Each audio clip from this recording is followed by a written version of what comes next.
En 2015, el Chapo escapó de la principal prisión de México. Ahora, el cártel de Sinaloa ha asaltado ADX Florence, la prisión de máxima seguridad estadounidense donde se encuentra recluido. En este video, analizaré el ataque, revelaré el escalofriante mensaje que dejó el cártel y explicaré por qué todo apunta a que los propios hijos del Chapo están detrás del ataque. La fuga de información de máxima seguridad que sacudió a Estados Unidos. Se suponía que serían seguras, guardias, muros, jurisdicción federal, máxima seguridad.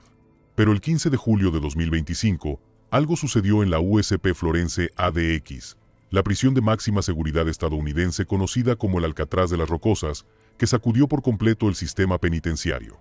Una fuente interna nos contó lo que realmente ocurrió tras esas puertas reforzadas: un ataque coordinado, infiltrados uniformados, un mensaje manchado de sangre y el nombre del Chapo.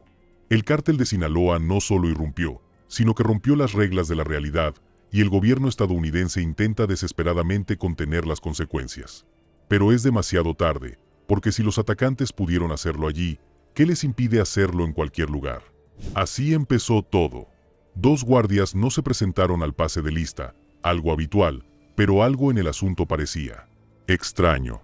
Según informes, un tercer agente dio la alarma tras descubrir el cadáver de uno de los hombres en el baño del personal, metido debajo de un lavabo con el 701 grabado en el pecho, un número del cártel asociado con el mítico estatus de Guzmán como narcotraficante multimillonario. Y a las 9:23 de la mañana, se desató el infierno. Explosivos colocados en un carrito de lavandería de reclusos destrozaron un puesto de control reforzado.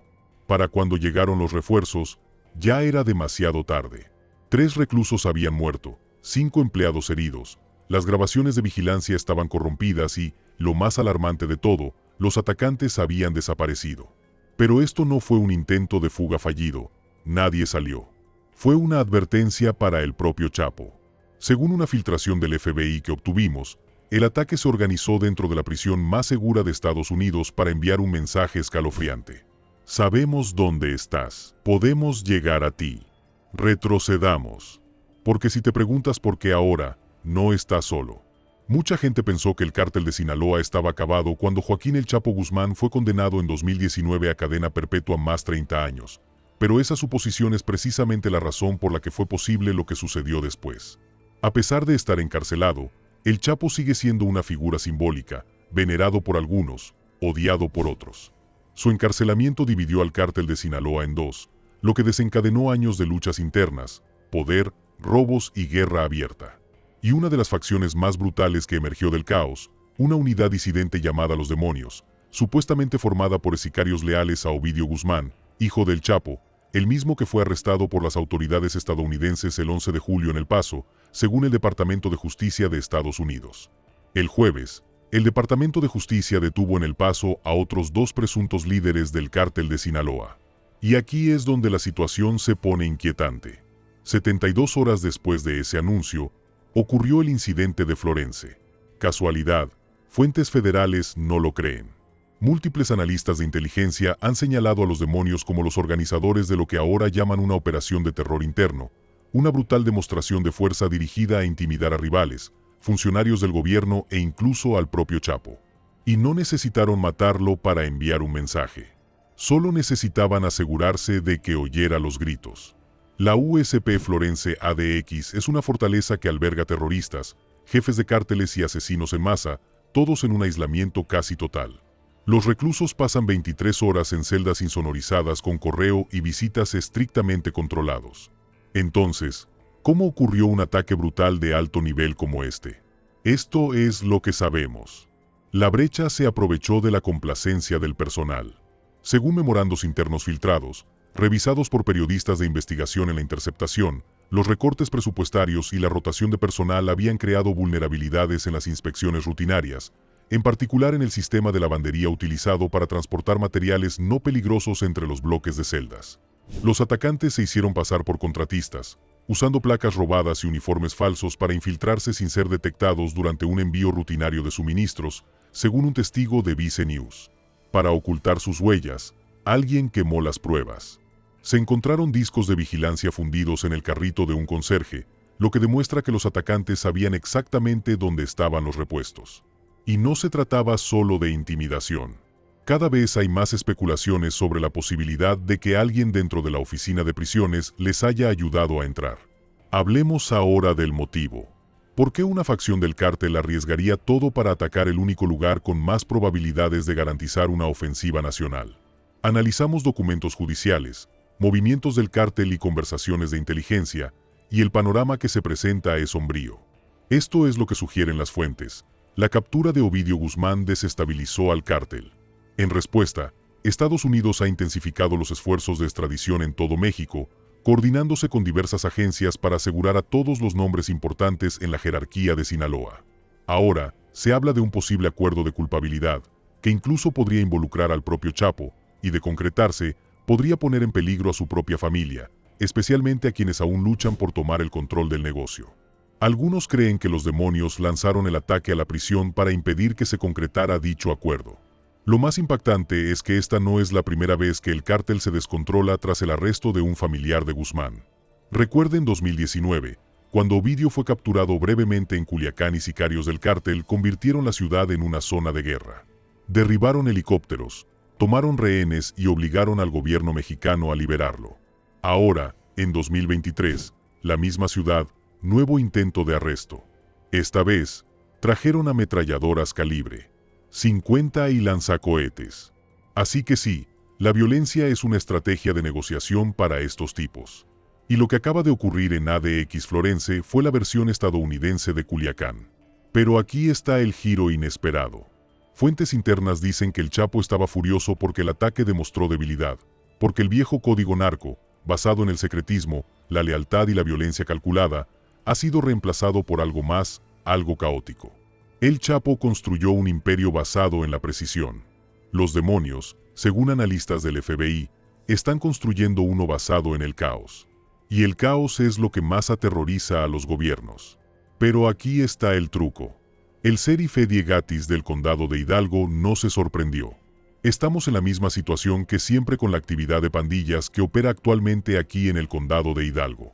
Y eso se debe a que, como deben admitir las autoridades, eliminar a El Chapo no puso fin a la guerra, sino que la evolucionó. Lo que ocurre ahora mismo dentro del cártel de Sinaloa no es solo una lucha de poder.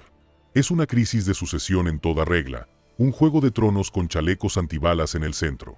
Los Chapitos, los hijos del Chapo, Ovidio, Iván Archibaldo y Jesús Alfredo, crecieron con la leyenda del cártel. Cada uno se formó en un sector diferente del narcotráfico familiar. Pero la cuestión es que no están unidos. De hecho, miembros del cártel dicen que se odian a muerte. Y tras la reciente captura de Ovidio en El Paso, fuentes cercanas a la inteligencia de la DEA afirman que la precaria alianza entre Iván y Jesús Alfredo está al borde del colapso. Ya no se trata solo de territorio. Se trata de venganza. Y algunos dicen que los demonios, el mismo grupo sospechoso del ataque a ADX Florence, se ha cambiado de bando. Hablemos de los demonios un momento.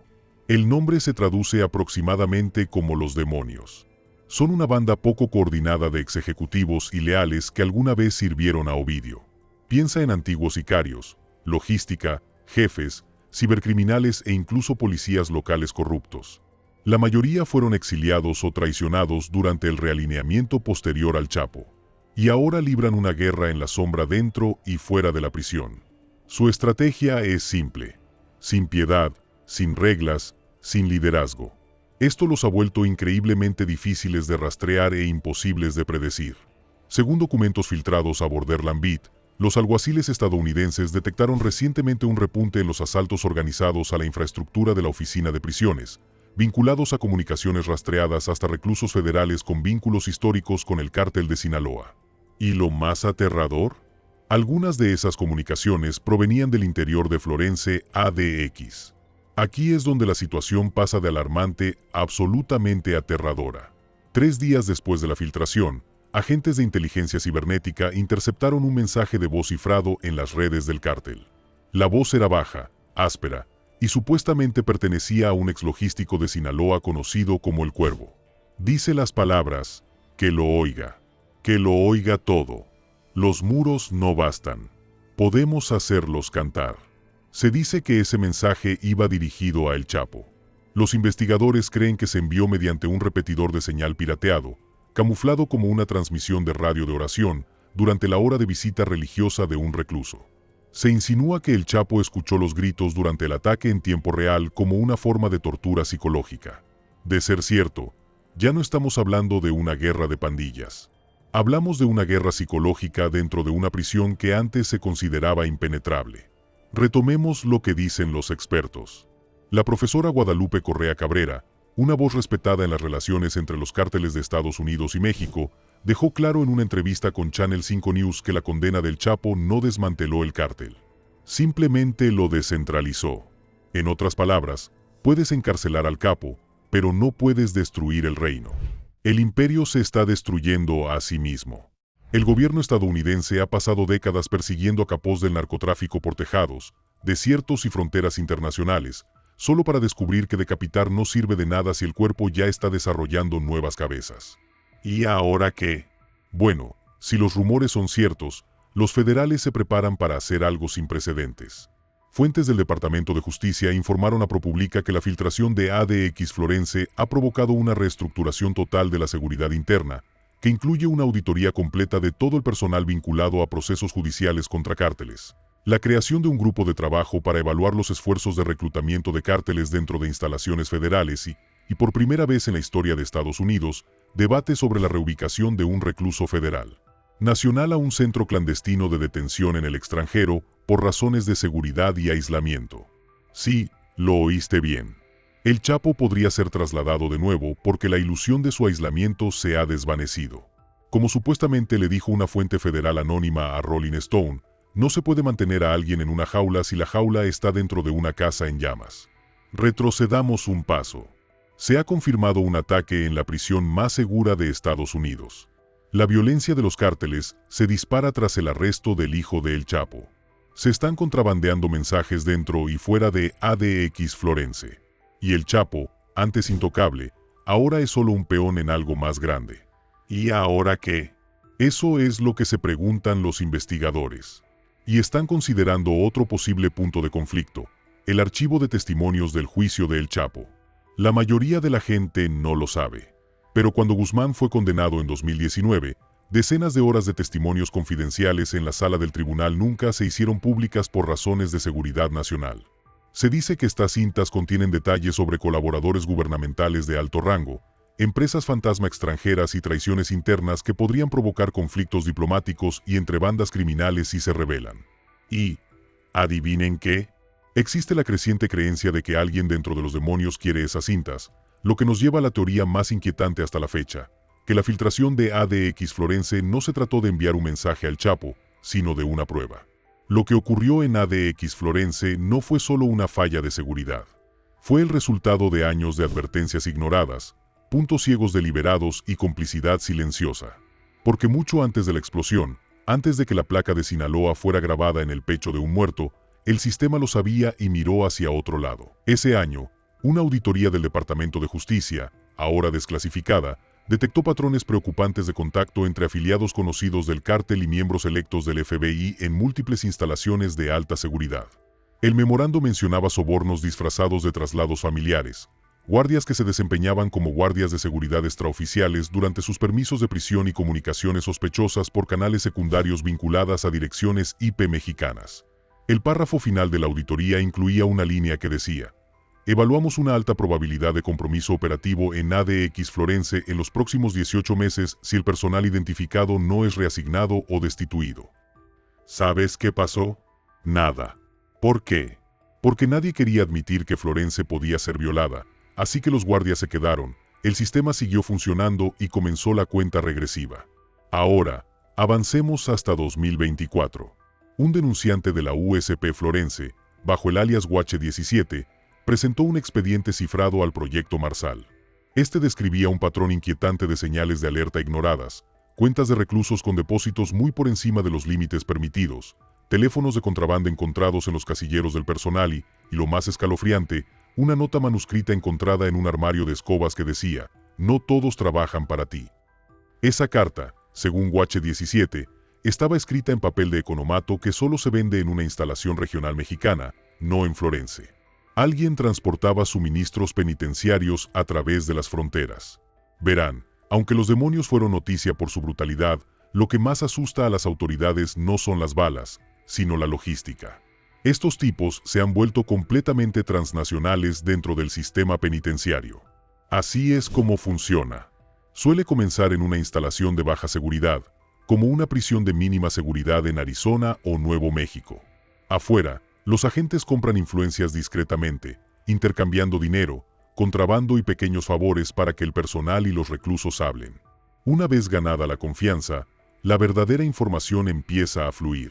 Horarios de traslados, periodos de vacaciones, puntos ciegos de las cámaras, el tipo de detalles que pueden revolucionar una instalación. Esa información no se queda localmente, sino que se transmite a través de teléfonos prepago, correo manipulado o incluso intercambios de libros religiosos, uno de los trucos de contrabando más ignorados en las prisiones estadounidenses. Para cuando ocurre un movimiento importante, como el ataque a ADX, los operativos sobre el terreno están impecables. Sin tatuajes de pandillas, sin antecedentes, solo las credenciales falsas necesarias para burlar un puesto de control sombrío como si pertenecieran a ese lugar. Y cuando terminan el trabajo, desaparecen en el aire. Así que ahora la pregunta es, ¿hasta dónde llega esto? Porque lo cierto es que el dinero de los cárteles no se detiene en las puertas de las prisiones. Se infiltra en los tribunales, las camionetas de transporte y a veces, incluso en las oficinas de los jueces. Una investigación explosiva de Los Angeles Times descubrió que, entre 2016 y 2021, más de 30 empleados federales fueron acusados de aceptar sobornos de fuentes vinculadas a los cárteles, muchos de ellos en el sistema penitenciario o de inmigración. Y esos son solo los que fueron descubiertos. Si combinamos esa realidad con lo que ocurre tras la filtración, el secretismo, los informes sellados y la desaparición de los denunciantes, nos encontramos ante un sistema demasiado avergonzado para admitir lo comprometido que está. Y aquí es donde llegamos a la parte más oscura de esta historia. Esa bóveda de testimonios sellada que mencionamos antes podría ya no ser segura. Hablamos con un asesor legal familiarizado con el caso Guzmán, quien afirmó que al menos 3 archivos sellados relacionados con las operaciones financieras del cártel se han trasladado discretamente de Florence a un tribunal federal en Denver. Y desde la filtración de ADX, se ha incrementado la conversación en foros vinculados con cárteles que mencionan este tribunal con el apodo de la caja de huesos y, lo que es peor, uno de los archivos supuestamente incluye el nombre de un exinformante de la DEA que fue encontrado muerto recientemente en la Ciudad de México. Su cuerpo fue abandonado cerca de la embajada estadounidense con una pieza de ajedrez y un caballo en la boca. El mensaje era claro: si moviste una pieza, nosotros también. Todo indica que estamos ante una red encubierta completamente operativa, que se infiltró en la prisión más segura de Estados Unidos, utilizó comunicaciones cifradas para torturar a su propio líder y ahora tiene en la mira registros federales que podrían exponer toda su estructura financiera. Todo esto a una semana del arresto de Ovidio Guzmán. ¿Coincidencia? No, es una represalia, y según fuentes de inteligencia, podría no haber terminado. Gracias por ver el video.